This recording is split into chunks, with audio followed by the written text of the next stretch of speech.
শহর থেকে জেলা নবমীর দিনের সকাল থেকেই কিন্তু শুরু হয়ে গিয়েছে প্যান্ডেল হপিং। কারণ মাত্র হাতে আছে আর একদিন এবং কাল অর্থাৎ দশমীর দিনই কিন্তু মাকে বিদায় জানানোর পালা, এবং সেই কারণেই তার আগের দিন অর্থাৎ নবমীর দিন সকাল থেকেই বহু মানুষ তারা বেরিয়ে গিয়েছেন প্যান্ডেল হপিং এর জন্য। উৎসবের একেবারে শেষ লগ্নে তারা যে আনন্দ উল্লাস, সেই আনন্দ উল্লাসে মেতে উঠেছেন বাঙালিরা। শহর থেকে জেলা একে ছবি আপনাদের সামনে তুলে ধরছি এবং জেলার বিভিন্ন মণ্ডপও কিন্তু আপনাদের সামনে তুলে ধরছি। আসানসোলের মণ্ডপের ছবি আপনারা দেখতে পাচ্ছেন। আসানসোল থেকে সরাসরি রয়েছেন আমাদের প্রতিনিধি উৎপল পাথর। উৎপলের সঙ্গে কথা বলবো আমরা। উৎপল, প্রথমে তোমাকে জানাই মহানবমীর শুভেচ্ছা। উৎপল, আজ সকাল থেকে জেলার যে বিভিন্ন পুজো, সেই পুজোগুলোতে ভিড় কেমন? এই মুহূর্তে তুমি কোথায় রয়েছো? দেখো সোনালি, তোমাকে জানাই শুভ নবমীর শুভেচ্ছা এবং যে কলকাতা টিভি যে দর্শক রয়েছে তাদেরকে শুভ নবমীর শুভেচ্ছা জানাই। আমি এই মুহূর্তে রয়েছি আসানসোল আপকা গার্ডেন পুজো মণ্ডপে। এই আপকা গার্ডেন পুজো মণ্ডপ এই বছর 86 বছরে পদার্পণ করলো।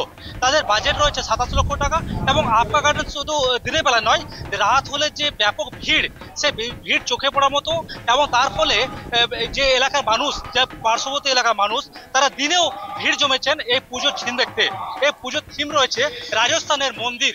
এই মন্দির বানানো হয়েছে কাঁচ, পুঁথি সব বিভিন্ন জিনিস দিয়ে বানানো হয়েছে প্রায় 3 মাস ধরে, এবং তারা বিশ্ব বাংলা থেকে ইতিমধ্যে সম্মানিত হয়েছেন। আমি জেনে নেবো যে এই পুজো দেখতে এসছেন এক ভদ্র মহিলার সাথে।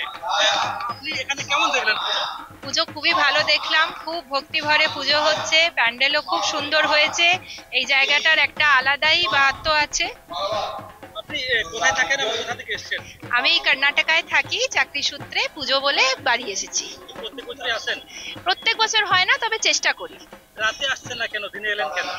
রাতে এক তো এখনো অঞ্জলি দেওয়ার জন্য এসেছিলাম, আর রাতে খুব ভিড়ও থাকে, রাতেও বেরোচ্ছি না, বেরোনো নয়, তবে দুবেলাই বেরোচ্ছি।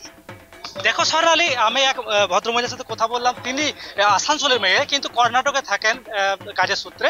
তিনি এসেছেন এই পুজো দেখতে। তিনি রাতে ভিড়ের জন্য দিনের বেলা এসেছেন, কিন্তু ইতিমধ্যে যে আপকা গার্ডেন মন্দির, যে পুজো প্যান্ডেল রয়েছে, সেখানে দেখা যাচ্ছে যে ইতিমধ্যে ভিড় জমাচ্ছেন, দর্শনার্থীরা আসছেন, পুজো দেখছেন। এবং যে প্যান্ডেলের, আমি ক্যামেরা পার্সনকে দেখার চেষ্টা করবো যে প্যান্ডেলের যে কারুকার্য, মানে যে কাঁচ, পুঁথি সহ রাজস্থানের মন্দির বানানো হয়েছে প্রায় 2 মাস ধরে, এবং তারা ইতিমধ্যে বিশ্ব বাংলা থেকে সম্মানিত হয়েছেন। এবং তারা যে আসানসোলে যে কার্নিভাল, সেই কার্নিভালও যোগ দেবেন। এবং গত বছরও এই আসানসোলে যে কার্নিভাল, সেখানে তারা ইতিমধ্যে মানে প্রাইজ পেয়েছিলেন। আবার এই বছরও তারা আশায় রয়েছে যে কার্নিভালও তারা কিছু যাবেন। আমি জেনে নেবো যে পুজো দেখতে এসছেন কতগুলো। আপনারা কোথা থেকে এসছেন? মহিশিলা থেকে। কেমন দেখলেন? খুব সুন্দর প্যান্ডেলটা, দারুণ। প্রত্যেক বছর আসেন এখানে? হ্যাঁ, প্রত্যেক বছর দেখতে আসি। কি মনে হলো যে অন্যদের থেকে আলাদা ভালো লাগলো? কেমন লাগলো? প্রত্যেকটা প্যান্ডেল তো আলাদা আলাদা রকমের, এক এক রকমের সুন্দর, ভালো লাগলো। আপনারা দিনে আসছেন, রাতে আসছেন না কেন? রাত্রে প্রচুর ভিড়। এই জায়গায় কি থাকে? হ্যাঁ। সোনালি, আমরা একজনের সাথে কথা বললাম, তিনিও মহিলা থেকে এসেছেন। তিনি রাতে ভিড়ের জন্য, ভিড়কে এড়িয়ে এই দিনের বেলাতে এসেছেন। আমরা আরেকজনের সাথে কথা বলবো, আরেকটা দর্শনার্থী। আপনি কেমন দেখলেন প্যান্ডেল? খুব ভালো লাগলো, খুব ভালো। এই যে এক চালায় মায়ের প্রতিমা দেখে খুব ভালো লাগলো। রাতে আসছেন না কেন? দিনে আসছেন? সেম, খুব ভিড়ের জন্য। হ্যাঁ, প্যান্ডেলটা অসম্ভব সুন্দর লাগলো, আর মায়ের প্রতিমাটা এক চালা। দেখো সোনালি, আমরা আরেক মহিলার সাথে কথা বললাম। তিনি বললেন প্যান্ডেল সাথে যে প্রতিমা রয়েছে, সেই প্রতিমাও তাদেরকে আকর্ষিত করেছে। এবং এখানে যে ভিড় হয় রাতের বেলায়, সেই ভিড়কে এড়িয়ে দিনের বেলাতেও কিন্তু দেখা যাচ্ছে যে লাইন দিয়ে এখানে পুজো দেখতে আসছেন। সোনালি, ধন্যবাদ। আমরা কথা বলছিলাম, আমাদের সঙ্গে সরাসরি ছিলেন প্রতিনিধি উৎপল পাথর।